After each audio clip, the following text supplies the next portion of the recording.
জ্ঞান যেখানে সীমাবদ্ধ, বুদ্ধি সেখানে আড়ষ্ট, মুক্তি সেখানে অসম্ভব। এই বাক্যটি আমরা প্রায় শুনে থাকি।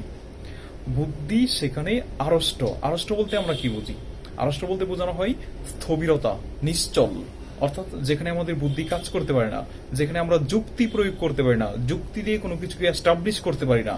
এখানে বলা হয়েছে বুদ্ধির স্থবিরতা। বুদ্ধিরা কখন স্থবির হয়ে যায়, কখন আড়ষ্ট হয়ে যায়? যখন জ্ঞানের সীমাবদ্ধতা থাকে। জ্ঞানের সীমাবদ্ধতা মানে হলো যেখানে আমরা প্রশ্ন করে সত্যকে খুঁজে বের করে নিয়ে আসতে পারি না। প্রশ্ন করা হলে আমাদেরকে বিভিন্ন ট্যাগিং এর মাধ্যমে আটকে দেওয়া হয়। ধরেন আপনি কোনো একটা ব্যাপারে প্রশ্ন করলেন, আপনাকে ট্যাগিং দেওয়া হলো আপনি স্বাধীনতা বিরোধী, আপনি দেশদ্রোহী, অথবা আপনাকে বলা হলো আপনি ধর্মবিদ্বেষী, আপনি নাস্তিক, অথবা বলা হলো যে আপনি মুরতাদ, অথবা কোনো একটা ইডিওলজি নিয়ে কথা বললেন, আপনাকে একটা ট্যাগিং এর মধ্যে নিয়ে আসা হলো। তাহলে আপনি এটা নিয়ে আর প্রশ্ন করার সাহস পাবেন না।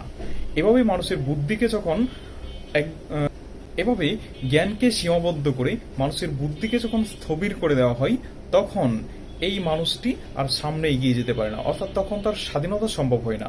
এখানে স্বাধীনতা বলতে শুধু রাজনৈতিক স্বাধীনতাকে বোঝানো হয়নি, এখানে বোঝানো হয়েছে একজন মানুষের যে বুদ্ধিবৃত্তিক স্বাধীনতা, একজন মানুষের কুসংস্কার থেকে বের হয়ে আসার স্বাধীনতা, একজন মানুষের অন্যায়ের বিরুদ্ধে কথা বলার যে স্বাধীনতা, এই স্বাধীনতাটা, এই মুক্তিটা তখন অসম্ভব হয়ে যায়।